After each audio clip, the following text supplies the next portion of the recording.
Shiny Ahuja rape case, made ने बयान बदला, कहा रेप नहीं हुआ, 7 साल की सजा हुई, 15 लाख रुपए की हुई मांग।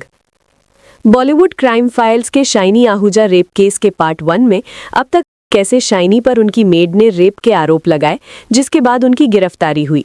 शाइनी आहूजा ने पुलिस कस्टडी में माना कि उन्होंने मेड के साथ शारीरिक संबंध बनाए, लेकिन ये मेड की रजामंदी से हुआ था। रेप की बात उन्हें फंसाने के लिए की गई थी। केस में नया मोड़ तब आया जब शाइनी ने कहा कि मेड उनसे प्यार करती थी। अब पार्ट 2 में जानिए आगे की कहानी। पड़ोसी का दावा, नहीं सुनी चीखों की आवाज। केस चर्चा में था, तभी एक अखबार में दावा किया गया कि शाइनी के खिलाफ पुलिस को कई सबूत मिले हैं। दावा था कि शाइनी की पड़ोसिन में उस रोज मेड की चीखों की आवाजें सुनी थी। इन दावों के बीच शाइनी आहूजा की पत्नी अनुपम आहूजा ने एक प्रेस कॉन्फ्रेंस कर साफ कहा कि उनके पति निर्दोष हैं, उनके खिलाफ कोई सबूत नहीं मिले हैं। प्रेस कॉन्फ्रेंस में अनुपम के साथ उनकी वो पड़ोसिन भी शामिल थी जिनके नाम से चीखें सुने जाने का दावा किया गया। उन्होंने मीडिया के सामने साफ कहा कि पुलिस ने उनका स्टेटमेंट नहीं लिया है और ना ही उन्होंने किसी से इस तरह का कुछ कहा है। शाइनी बोले, मेड मुझसे प्यार करती थी। इस दौरान पुलिस कस्टडी में शाइनी आहूजा ने कहा कि उनकी मेड उन्हें फंसाने की कोशिश कर रही है, उनके बीच शारीरिक संबंध मर्जी से बने। घटना से एक रोज पहले ही मेड उन्हें बार बार कॉल कर रही थी क्योंकि वो उनसे प्यार करने का दावा करती थी, लेकिन संबंध बनाने के बाद वो ब्लैकमेल करने लगी और फिर बाद में झूठी शिकायत दर्ज करवाई। दूसरी मेड ने दिया शाइनी के पक्ष में बयान।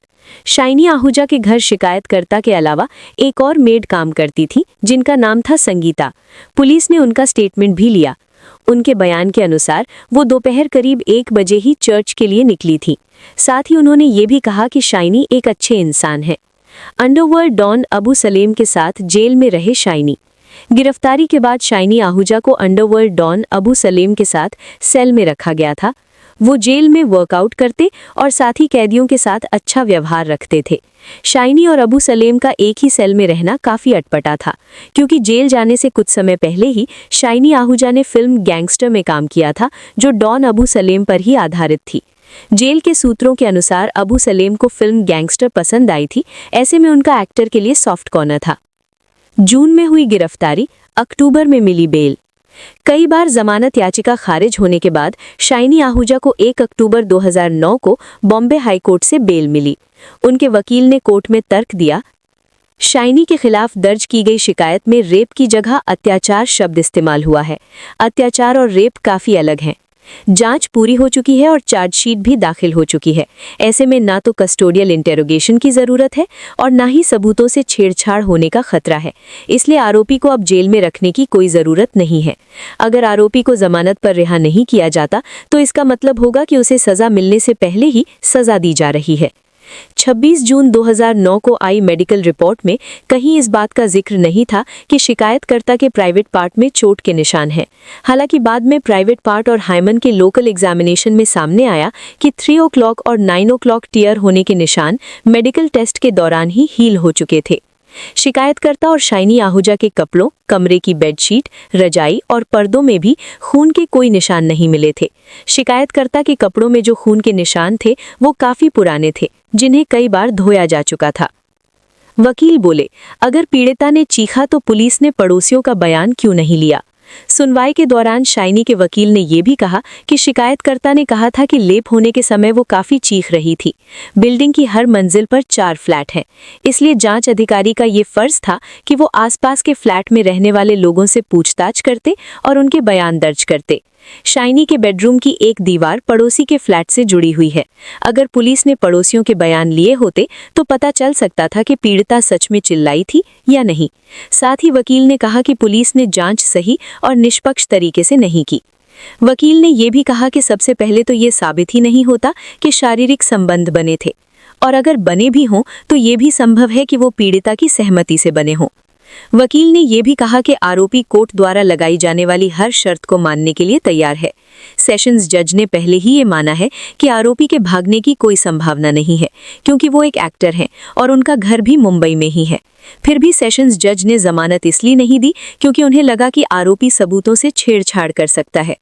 आरोपी की तरफ से कहा गया कि वो दिल्ली में अपने माता पिता के साथ रहने के लिए तैयार है, जिससे सबूतों से छेड़छाड़ की संभावना खत्म हो जाएगी। सुनवाई के दौरान सरकारी वकील ने कहा कि मेडिकल रिपोर्ट में साफ है कि पीड़िता के साथ शारीरिक संबंध बनाए गए हैं। साथ ही उनके शरीर पर चोट के निशान हैं, जिससे साफ है कि संबंध उनकी मर्जी से नहीं बनाए गए। इस पर शाइनी के वकील ने कहा कि शिकायतकर्ता एक मेड है, रोज के काम करते हुए शरीर पर कई चोट लगती है, इन्हें रेप से नहीं जोड़ा जा सकता।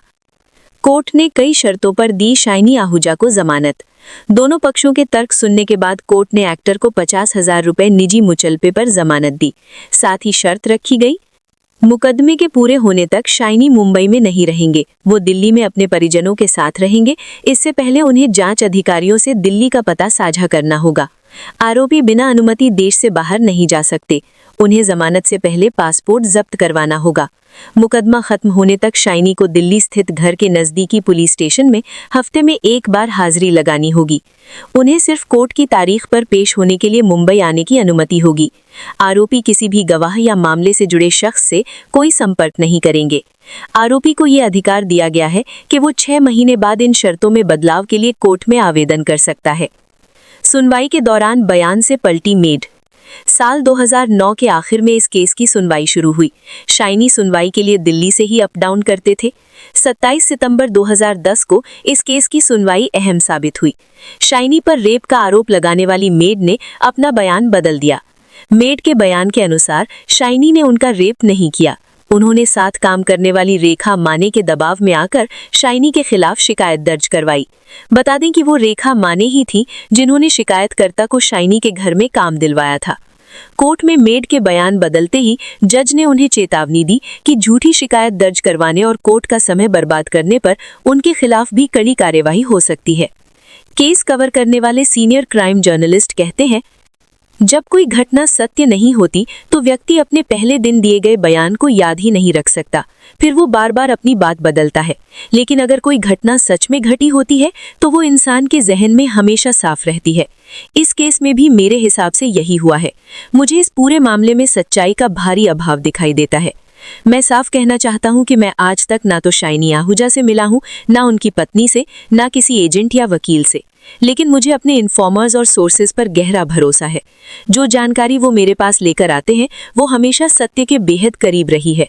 इस केस में मुझे सच्चाई का बहुत बड़ा अभाव दिखाई देता है और अगर ये बाई गैंग का केस नहीं है तो फिर ये दूसरा केस हो ही नहीं सकता। 30 मार्च 2011 को कोर्ट ने शाइनी आहूजा को दोषी माना। शाइनी आहूजा रेप केस का फैसला 30 मार्च 2011 को आया। मुंबई सेशंस कोर्ट ने मेड के पलटने के बावजूद मेडिकल रिपोर्ट, मेड के मजिस्ट्रेट के सामने दिए गए बयान के आधार पर शाइनी आहूजा को आईपीसी की धारा 376 के तहत दोषी करार दिया। 98 पन्नों के जजमेंट में कोर्ट ने 109 पन्नों की चार्जशीट, 12 गवाहों और फॉरेंसिक रिपोर्ट के आधार पर 1 अप्रैल 2011 को कोर्ट ने एक्टर को 7 साल की सजा सुनाई और 3,000 रुपए का जुर्माना लगाया। शाइनी आहूजा के सपोर्ट में उतरे एक्टर। कोर्ट का फैसला आने के बाद देश भर में इसका विरोध किया गया। एक्टर अरशद वारसी ने कोर्ट का फैसला आने के बाद सोशल मीडिया पर लिखा, हत्यारे, आतंकवादी और भ्रष्ट नेता खुलेआम घूम रहे हैं, लेकिन शाइनी आहूजा को 7 साल की सजा मिल गई। न्यायपालिका को कलाकारों को इस तरह साफ साफ निशाना बनाना बंद करना चाहिए।